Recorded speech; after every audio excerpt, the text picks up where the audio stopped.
नशा।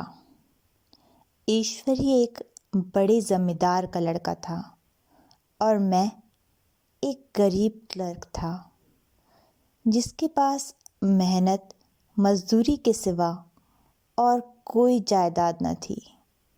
हम दोनों में परस्पर बहसें होती रहती थी।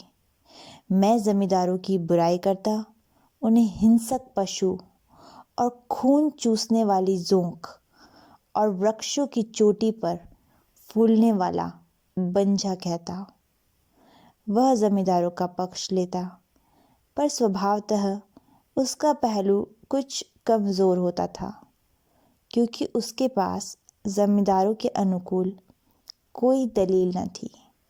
यह कहना कि सभी मनुष्य बराबर नहीं होते, छोटे बड़े हमेशा होते रहते हैं और होते रहेंगे, लच्चर दलीलें थी।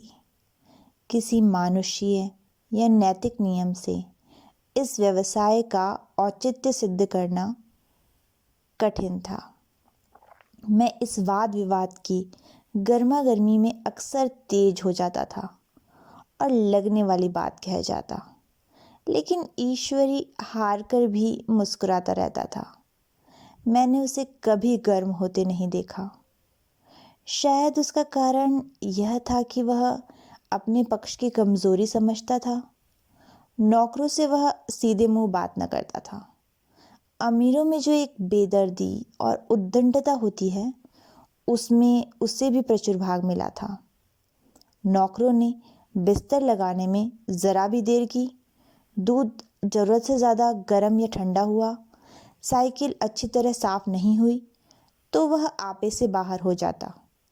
सुस्ती या बदतमीजी उसे ज़रा भी बर्दाश्त नहीं थी, पर दोस्तों से और विशेषकर मुझसे उसका व्यवहार सौहार्द और नम्रता से भरा होता था।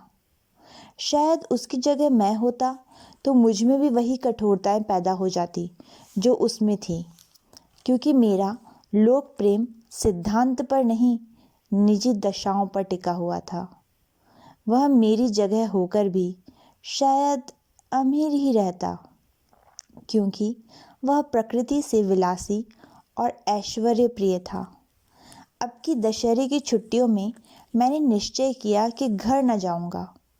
मेरे पास किराए के लिए रुपए न थे और मैं घर वालों को तकलीफ नहीं देना चाहता था। जानता हूँ वे मुझे जो कुछ देते हैं वह उनकी हैसियत से बहुत ज़्यादा है। इसके साथ ही परीक्षा का भी ख्याल था। अभी बहुत कुछ पढ़ना बाकी था और घर जाकर कौन पढ़ता है। बोर्डिंग हाउस में भूत की तरह अकेले पड़े रहने को भी जी न चाहता था। इसलिए जब ईश्वरी ने मुझे अपने घर चलने का न्योता दिया तो मैं बिना आग्रह के राजी हो गया। ईश्वरी के साथ परीक्षा की तैयारी खूब हो जाएगी। वह अमीर होकर भी मेहनती और ज़हीन है।